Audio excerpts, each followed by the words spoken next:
got it. He's got to send a Louisiana Divebomb. He's got a Louisiana Divebomb. Come on, Reddick, you got this. Pump it. Here's the pump and run. Go. Louisiana Divebomb. What's going on, everybody? Welcome back to another edition of the Louisiana Divebomb podcast. Took a week off. Had to just collect myself, get a little alone time, if you will, just a little refresher for the brain.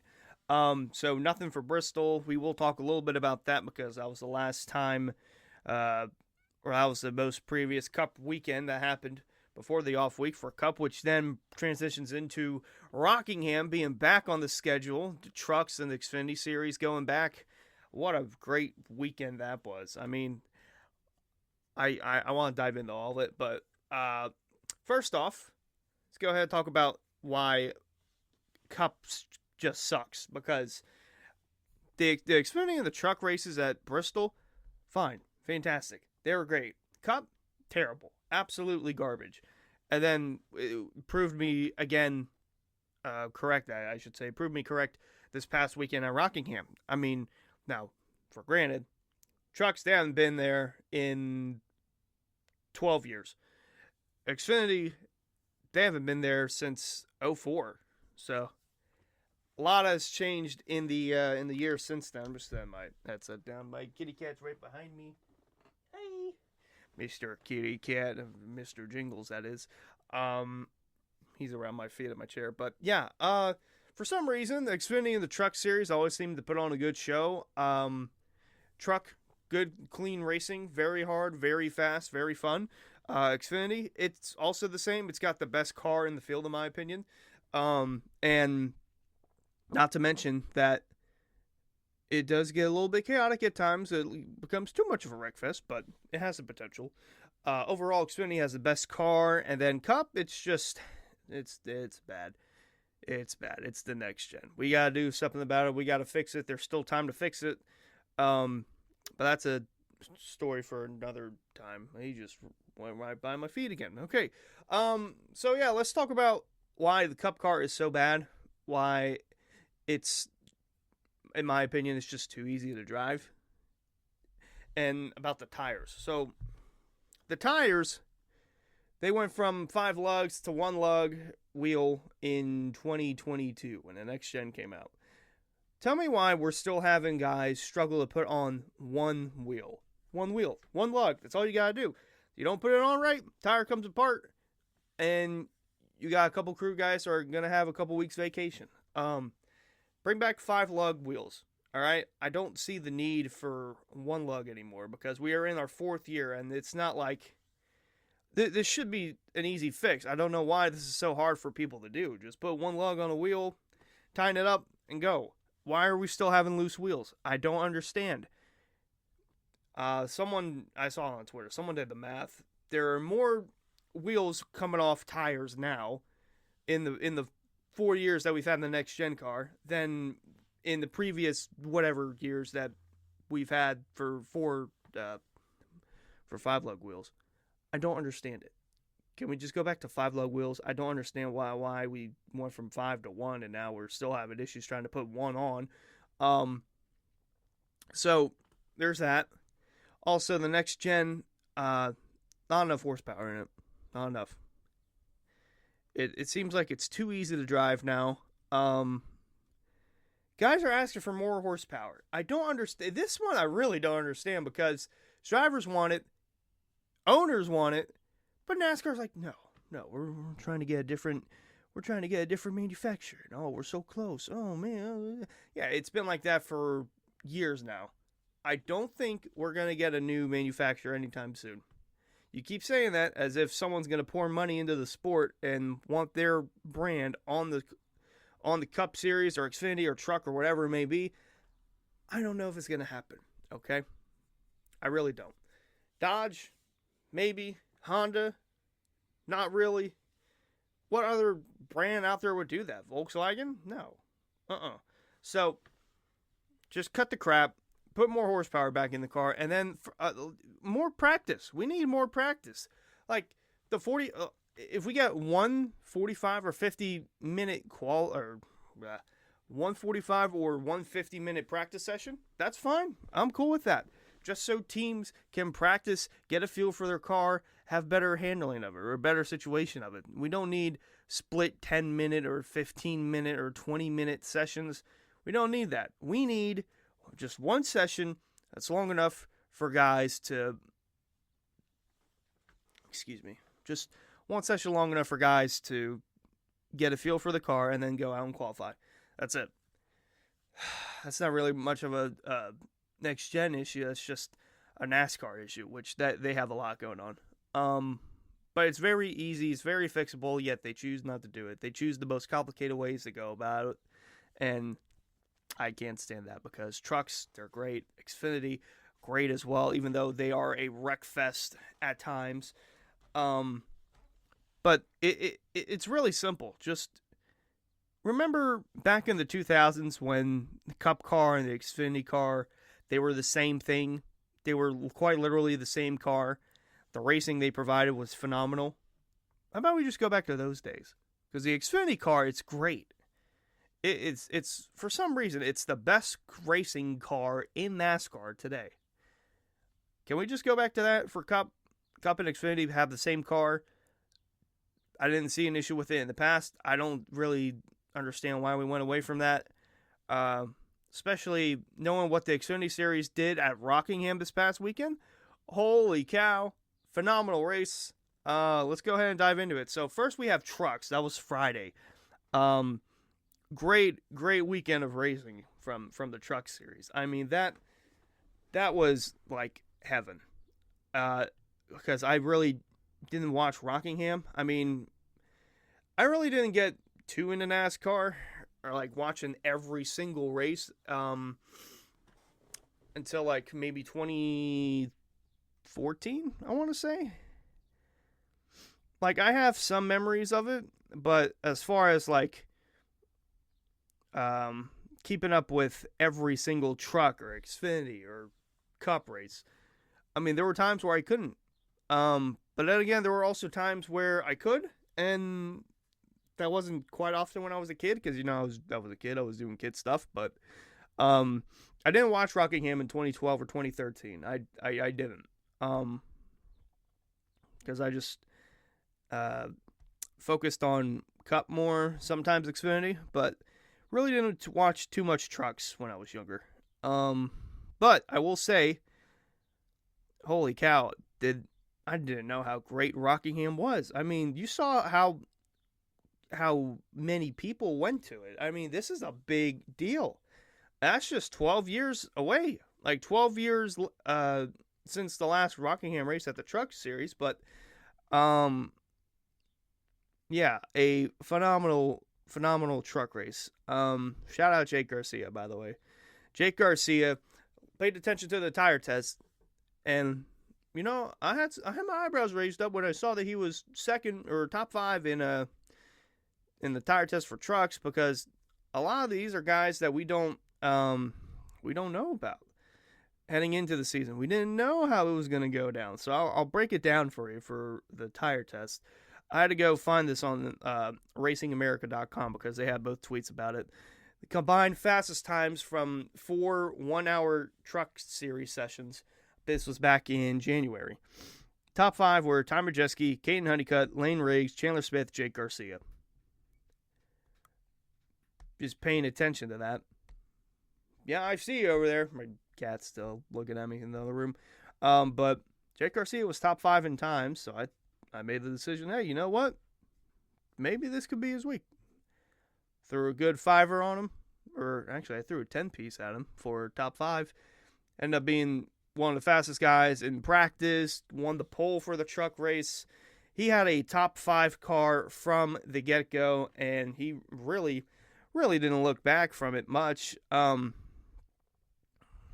Looking through, that first stage was just phenomenal. I mean, you had both of the front row motorsports trucks. So you had Layne Riggs, you had Chandler Smith, who we'll get into in a little bit because of his off-track issues. They are a little personal, but oh well. Caden Honeycutt, like I mentioned, he was in the top 5 as well. Corey Heim drove up there. What are you doing? You're like What are you doing? He was about to climb up my... No. Holy cow, what are you doing? You're like going manic over here for some reason. I don't know why. What are you going manic for? Hold up. I gotta pause this real quick. My cat's going crazy. Yeah, okay. Sorry about that. My cat tried to climb my freaking door that was already open, which I didn't understand what he was doing. He was scratching at the post. Yeah, that was you, bud. Anyway, let's go back to talking about the truck race. The first stage was phenomenal. Like I mentioned, yeah, Jake Garcia, who won the pole, Kahne Honeycutt, both of the Front Row Motorsports trucks, Corey Heim. Ty Majeski was up there as well. Did have early yellow, but kind of expected. Not too many guys were on the track at the same time, so there's that for you. But yeah, we had a great stint to the finish. At the very end, hello, kitty cat, going by my legs again. It was Layne Riggs who ended up winning the first stage. Got through Garcia, then Honeycutt, Chandler Smith, and Corey Hyman. Those were basically the top 5. Again, I think he's got the zoomies now. He's just sprinting down the stairs. There's no one home. Yeah, top 5 were basically the same, except this time Honeycutt got to second by the end of stage 2, and Jake Garcia was third. So then here's where it gets a little bit interesting, okay? Then we get a good 10-lap stint to the finish. Then we have a wreck. Ty Majeski wrecks, and apparently he hit the wall so hard that they had to fix it, which, looking at it now, kind of makes sense. That wall hasn't been touched in God knows how long, at least 12 years, maybe 13. So he ended up breaking the wall enough to where they had to red flag and put like a little patch on it. Then we had another wreck coming out of that. Matt Mills was in it. Tanner Gray was in it. 52 truck was in it. I have no clue the 52 truck. Oh, that was Friesen. Yeah. Friesen had some choice words at the end of it where he's getting a little fed up with wrecking his truck a lot whenever he's got good trucks. He was around the top 10, but not a whole lot to say about that, but he's just upset, which rightfully so. So this puts us in a good situation for fuel mileage because we had a 77-lap stint to the finish. Now, somewhere down the line, this information is misinformed because for some reason, like I said, 77 laps stint to the finish, and on the pre-race for FS1, they had a fuel window at 80 to 85 laps. So there were guys that pitted under that last yellow that could make it to the end on fuel. For some reason, some of those guys, I should say, were running out of fuel with around 9, 8, 7 laps to go. Which is just absurd to think about because how on earth does that happen? Like, literally, how does that happen? So someone got that information confused, whether it was the person relaying it to Fox or Fox in general, which probably wouldn't surprise me, but yeah, this was a bit of a wild one at the end because you just didn't know if anyone had enough fuel to go to the end. It seemed like Corey Heim was going to win, but then fuel became a factor because he stayed out. He stayed out under that last yellow, so that really didn't make sense for him because he was banking on more yellows to come out so he could save fuel. That didn't happen, so he led for a good bit at the end, but then when it came time to pit, he was stuck. He had nowhere to go. Then Tyler ANKRUM took over as leader with 29 to go, and he pitted probably later than everybody else. And somehow, some way, the 19 of Tyler ANKRUM had enough fuel to make it to the end, do some burnouts, and then it died. So Tyler ANKRUM won in the Truck Series return to Rockingham. For the first time since 2013, a truck winner did burnouts and celebrated at Rockingham. Phenomenal stuff. Long overdue for Tyler ANKRUM. It's been almost 6 years since his last win, which came at Kentucky in 2019, which was also fuel mileage. So if it goes down to fuel mileage, Tyler ANKRUM's going to have it locked up. But, I mean, this is a big win for him. This is still part of the Triple Truck Challenge, so he gets an extra $50,000. Yeah, just all around, long overdue, finally deserving of a win. Since he's been with McAnally, he's had speed. it's been so close to going to victory lane so many times, but he finally got into victory circle. Shout out to Jake Garcia as well. I mentioned it. I threw $10 on him to get a top 5 at plus 1,000 before qualifying or practice or anything. It was just going strictly based on the practice test times from January. He finished P2, led 43 laps, easily the best truck race of his career, best finish of his career. Phenomenal stuff from Jake Garcia. Daniel Hemrick also came through for a third out of nowhere. He was kind of fiddling around the back half of the top 10 or outside the top 10, but then fuel mileage became a concern for guys. For Hemrick, not so much. Also, Rajah Caruth as well. He pitted at some point towards the end of that race, and he drove up to the top 5. Got 4th place finish out of that, which he was kind of forgettable for throughout that day until the last some laps where, hey guys, I'm running out of fuel. Holy cow, this 71 truck's fast all of a sudden. Grant Enfinger, top 5. He made it through. I think he was one of the ones that stayed out as well. Honeycutt 6th. Jack Wood 7th. Yeah, crazy. Corey Heim still came through with an 8th. Connor Mozak 9th after wrecking early. Gio Ruggiero as well, top 10. Heim led the most laps with 52. Layne Riggs led some. He actually won both stages, so good on him for that. He finished 11th. Andreas Perez, he almost had a top 5 finish until he had to come in and pit for fuel. So he ended up getting 12th. Chandler Smith, 13th. Nathan Bird, I don't know him. You don't know him. You might know him. Large part of people don't know who Nathan Bird is. I don't, but he finished 14th in a Young Motorsports truck, so that's good for them. Spencer Boyd, 15th. Sammy Smith was forgettable this race, but not in the next one. Brandon Jones, forgettable as well. Tony Breininger, P18. That's great. Great for Miss Tony Baloney. Looking through Corey Day. I thought Corey Day was going to be so much better. Like I said, I looked at the tire test in trucks. I forgot he did that. He wasn't that good. But in the Xfinity car, he was 3 or 4 tenths faster than anyone in that tire test. So for some reason, he didn't do it. He didn't do the Xfinity race, but he did the truck race, and he sucked ass in that. He finished 22nd. Crafton had some issues, so he finished 24th. And then we had a good bit of guys DNF. I mean, Kligerman. Luke Fenhouse was in this race. Tanner Gray, Stuart Friesen, Matt Mills, Ty Majeski, Ben Rhodes, Stephen Malozzi, Justin Carroll, and Stormin Norman Bennon. So yeah, overall trucks was phenomenal. A little bit of off-track issue with Chandler Smith, so a lot of people are switching up based on what is coming out in a divorce filing in court. It's public media, so that's how people are made aware about it.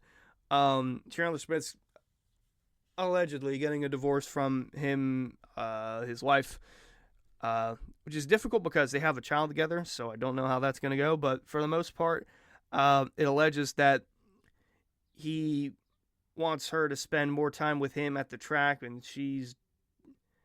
what the hell am I looking at on my TV? There's just a seagull with a baseball in his mouth. That's random. But it basically alleges that Chandler Smith is an abusive person. He's a bad guy, and saying that he will allegedly oof himself if his wife ends up leaving him. Yeah, so it's been rough for Chandler Smith. And you never, there's 2 sides to every story, okay? She could be alleging this in the lawsuit. He could have another side, but I won't get too far into it. It's just that a lot of people are siding with his wife because allegedly it says that he neglects his child and plays video games instead. He is quite young, I will say. I did not expect him to get married or engaged at 20, 21, whatever it is. But yeah, from the outside of it, last year it seemed like he had this whole life thing figured out. Like you said, a wife, kid, building the family together, and for some reason it's just collapsing right in front of him. I don't know. yeah, like I said, there's two sides to every story, but obviously that's got a lot on his mind. So when he won at Bristol last week or 2 weeks ago, or no, it was last week, had to be a big relief for him, and he won an extra $50K from that. So, like I said, you never know what someone's going through. Hopefully it all works out for him. I mean, it really didn't affect him on the track much, because I feel like if you're good at something, it'll be good enough to distract you from the outside stuff that's going on, right? So, like mentioned, the divorce, it didn't change him whatsoever on the racetrack. He was still one of the fastest guys there. Probably didn't get the finish that he deserved, but he had the speed. So that I'll end it on that. I won't have a direct opinion on it. But I will talk about the Xfinity race at Rockingham, because that was a drastically different race where we could see guys going through the field back and forth in the truck series. Xfinity, not so much. Tire wear played a bit more of a factor, or track position, I should say, because tire wear wasn't that much of a deal. So first off, we'll get this out of the way. The first, no, that wasn't the first yellow. The second yellow of the day, but the first major one, Kathrine Legge. So Kathrine Legge didn't qualify originally. J.J. Yeley qualified in his 53 car. They did some things where he is taking the back seat and letting Kathrine Legge go in the car because she has elf cosmetics. Yeah, so this is a kind of controversial one. There's lap traffic going by. Nick Sanchez goes by Kathrine Legge. She's running like a groove above. He's running the groove below. William Sawalich, for some reason, just couldn't figure out how to get around her, so he just got into her and then took out the special guest, the special driver, making his first NASCAR start since 2018, Kasey Kahne, just minding his own business in the top 5. And then, boom, Sawalich takes out Kathrine Legge. She spins. He's got nowhere to go. So Kahne hits her. She goes back into the outside wall. And this creates a firestorm over social media because it's Kathrine Legge. I don't understand the bad rap she's gotten. Has she done well in NASCAR? No, not really. But that's not to say, oh, well, this is why you don't let women race. She's raced in the Indy 500 before. She's raced in other multiple motorsports before. She's a fine driver. NASCAR might be a little difficult for her. Who would have thought that, you know? It's just a shame that she's getting a bad rep for this, because she's a phenomenal person, a phenomenal race car driver in general. It just takes time to get used to something, okay? So she's making multiple other starts this season. They're going to be on short tracks and road courses, so none of the big mile-and-a-half or super speedway type racing. But yeah, it's just a shame that she was the main catalyst for this wreck, because she's minding her own business. Now, again, she is slow on the racetrack, but at the same time, if Nick Sanchez can get by okay through a turn, how come William Sawalich can't? And someone made a good point of this. William Sawalich raced in ARCA, and he had to deal with a lot of slow traffic. So I don't understand how now all of a sudden you're in the Xfinity Series, you're in the big boy leagues now, you don't know how to go through a lap car. That's one thing I really don't understand about that, because Kathrine Legge, while she was slow, she's not supposed to be at fault for this. This wasn't her. She was minding her own business. She was a lane above the preferred groove, and Sawalich just dumped her for no reason. So not only did that affect his day, it affected Kathrine Legge's day, and then it affected Kasey Kahne, which shout out to my boy Bryce Senesac, because he made the trip to North Carolina, spent all that money to go and find a place to sit and watch the Xfinity race from, this is just for Kasey Kahne, by the way. His favorite driver is Kasey Kahne of all time. So he made that trip just to watch him get taken out in a pointless wreck, minding his P's and Q's in the top 5. Who knows? If he wasn't caught up in that wreck, maybe Kasey Kahne would have been the winner of this race. But then we had a little stint for the finish of stage 1. Like you mentioned, Sanchez won. Parker Retzlaff was second. Shout out Ryan Sieg in that third place in stage 1, so getting good points out of it. So then we had another wreck that occurred. So this was in stage 2. A lap before, Connor Zilisch I didn't even talk about him. Connor Zilisch won pole, but had a leak in his tire, so he had to replace the tire. But in order to do that, you got to go to the back of the field. So he did that, and then maybe a lap or two before this wreck happened, he had a cut tire, came in, pitted for that, and then literally a lap or two later, Shelby created just a Bonsier or wrecking in turn 4. And Connor Zilisch's day is essentially done at that point. He's like 2 laps down. So then a little sprint to stage 2 where Dean Thompson, of all people, win a stage. You gotta be kidding me. Dean Thompson? Really? Ryan Sieg can't win a stage. Kyle Sieg can't win a stage. But Dean Thompson can. Complete BS how that works. That's just me. Then we get to stage 3. And holy cannoli, I mean, this was just a terrible stage because everybody just wanted to wreck. I mean, Zilisch wanted to wreck again. Josh Williams was wrecking again. The 35 car spun out. Greg Van All, shout out to you. You won Daytona and you're tired of wrecking your car in ARCA, so you go to Xfinity and you start wrecking a bunch there. Okay, cool. There was another spin from a no-name driver. Boston, you were wrecked again. Then Kyle Sieg got caught up in a wreck. He lost on his own. Clements and Ryan Ellis were in that wreck too. But then this becomes interesting because like I mentioned, we have fuel strategy. We have other guys trying to save fuel, other guys doing different things. Didn't even talk about who the contenders were throughout that race. Really, the entire time out there, it was Jesse Love in the 2. He had top 5 speed the entire time. Nick Sanchez was also up there in the top 5, led a good bit of laps. Looking through, also Carson Quaffle was up there. And like I mentioned, track position was very key for this race because guys would take 2 tires. Tire wear wasn't that big of a deal, so guys would just take 2 tires or stay out, and then they'd stay up front for a good portion of time. Like Carson Quaffle, I don't think he had race-winning speed at all, but he took 2 tires on a pit stop, and he stayed in front. Like he led the 3rd most laps of that race. The driver led the most laps, Ryan Sieg. He led a good bit of those laps in the end of the race because he was staying out, saving fuel, and all those yellows were happening. So he was staying out there, saving fuel, just trying to keep the 2 car at bay. Now, this is also a confusing thing with fuel because at one point, Sieg was probably going to be about 10 laps, or he was probably going to be like a few laps short. And he pitted 10 laps later? No, he pitted 10 laps earlier than Jesse Love. And Jesse Love was talking about, I don't know if we're going to make it on fuel. That's what his crew chief was saying. But then Christian Eckes, who pitted on the same lap as Ryan Sieg. So, again, the 16 and the 39 pitted 10 laps earlier than the 2. For some reason on Eckes' radar, they're like, yeah, you're good to go. You're good to go on fuel. What? I'm sorry. That don't make any sense whatsoever. So, in the meantime, all these yellows are happening. And Ryan Sieg's just saving fuel. He's keeping the 2 car at bay. And then, after there are so many yellows, it's hard to talk about which one's which. There was a wreck in turn 3. Ryan Sieg barely was in front of the 2 at the time of caution. Go back to scoring loops. So he's saving fuel. They're coming to the choose cone.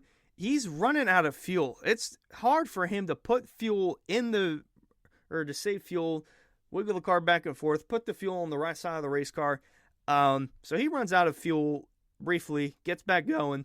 He loses the lead, right? So we're coming up on the restart, and like I mentioned, the 16, they pitted on the same lap. So the 16 team, for some reason, told the driver, Christian Eckes, they said, hey, yeah, you're good to go on fuel. Don't worry about it, bud.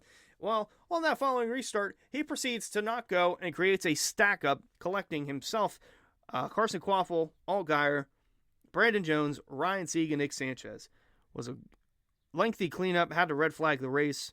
In the meantime, the 88 car is moving up on the racetrack. He went from 2 laps down to 1 lap down, back on the lead lap, closing in on the top 10, probably a top 5 finish. But then, on that following restart, he gets caught up in a wreck. Then there's more cars that are wrecking down the backstretch. Jeb Burton's in it. It turned into a WRECKFEST at the end. Just absolute carnage. So then we get a overtime finish.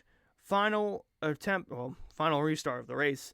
Jesse Love is behind Sammy Smith now. Sammy Smith has also had top 5 speed the entire day. He just hasn't led a lot. So he finally got in the lead, and then 2 to go, heading into turn 1 on the restart. Boop, Jesse Love moves him out of the way, scoots through, and wins the race at Rockingham. Easily the best car of the day overall. Was inside the top 5 for probably the entire race, if I had to guess, or if not the top 10 the entire race. But inspection happens. All should be calm, right? With the 2? Nope. Rear suspension issue. Fails post-race inspection. He's disqualified. So Sammy Smith is your winner at Rockingham. So all that burnouts that you saw, all the celebration from the 2 from RCR, yeah, forget about that. Throw that out the window. You didn't see anything. Sammy Smith won. Crazy, crazy race overall. It was a WRECKFEST at the end. Fuel mileage. And then the post-race inspection DQ, that's crazy in itself. So Sammy Smith wins. It's his first win of the season. Easy momentum for the 8 heading into, almost said Rockingham again, heading into Talladega. It's one of those southern tracks. I can't remember. He also won the Dash for Cash, so extra $100,000 for him on top of the race-winning money. Parker Retzlaff finished second. He started up the front. He fell back. Then at the end, all of a sudden, him and Harrison Burton were up there because they pitted long ago. They were good on fuel. Other guys were running out of fuel. They're like, oh, crap, we're not going to make it. We keep getting yellows. We're not going to have enough for overtime. So they came in, they pitted, and they lost all that track position to the 4 and the 25. Parker Retzlaff second, Harrison Burton third. What on earth? That was just crazy. Another thing that's even more crazy, Brennan Poole got another top 5 finish. He originally finished 5th, but after the DQ to Jesse Love, he finished 4th.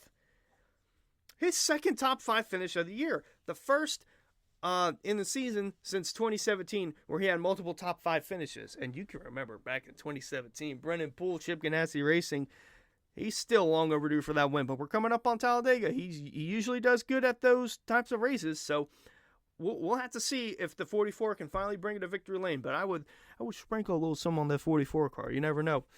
So Taylor Gray ends up getting the top 5 after the DQ from Jesse Love. Austin Hill 6th. Josh Williams 7th. Burton Jebber, that is 8th. Daniel Dye 9th. And Jeremy Clemens got top 10 out of it. Mentioned Connor Zilisch. He wrecked. He still finished 13th. Brandon Jones wrecked as well. He finished 12th. Kasey Kahne with a beat-up race car still finished 14th. Carson Quaffle, 16th. He's still wrecked. Ryan Sieg, he had to pick because he ran out of fuel. He finished 18th. Such a shame for Ryan Sieg. He's good on the super speedways as well. He'll be up front for sure next week at Talladega. Kyle Sieg, his brother, finished 20th. Allgaier 21st. Eckes 23rd. Sawalich 25th. And then we got a bunch of DNFs. So Sam Mayer wrecked out. DeBenedetto, Chris Wright, they both wrecked out. Thomas, euthanasia, suspension issue. Austin Green wrecked out. So does Sanchez, Blaine Perkins, Ryan Ellis, Greg Van Alst had brake issues. Go figure. Sheldon Creed, Kathrine Legge, and, well, there was another DNQ, but he finished all the way in the back anyway. It was Justin Bonsignor. He finished 36th, so he got DNQ'd, or DQ'd, I should say. He had some sort of issue, but he literally wrecked out, so it kind of don't matter. So, yeah, that's a bit of an interesting one there at Rockingham. A little more chaotic for Xfinity. Yeah, still trying to process everything even after Easter weekend, which, by the way, this is why I wait a little bit now before I make my podcast, because early Monday morning today when I'm recording, it was officially announced from Jordan Bianchi, and it'll probably be announced at some point in the future. But usually whenever Jordan gets a beat on anything, it's usually right. So Homestead is going to be the championship hosting track for 2026 for the trucks, the Xfinity, and the Cup. And it's going to be a part of a rotating sort of deal with a number of racetracks. We don't know which ones those are. We know that Homestead will be on there. Phoenix will still be on there. Lots of ideas about what other tracks could possibly be on there. It could be a mile and a half like Las Vegas. We'll just have to wait and see. But Homestead is officially going to be the championship hosting racetrack for 2026. I cannot wait. That track puts on such a good show. I don't know why we ever left there to begin with. they just make a lot of stupid decisions. Now, I know Phoenix put a lot of money into their renovation project, and that's cool and all, but the racing there just sucks. It's so terrible now. So that's that. I'm happy about that. That's at least one step in the right direction. Hello, Mr. Kitty Cat. You're at my door again. I'm going to wrap it up here. I'm going to have more stuff on huntersleppingmedia.com. Reactions will be up on my YouTube channel. Hi. I see him. He's coming over. Come here. Let me pet your head. Come here. What are you jumping for? Yeah. Who's a good kitty cat? All right, I'm going to leave. Thank you all for tuning in. Catch y'all next week.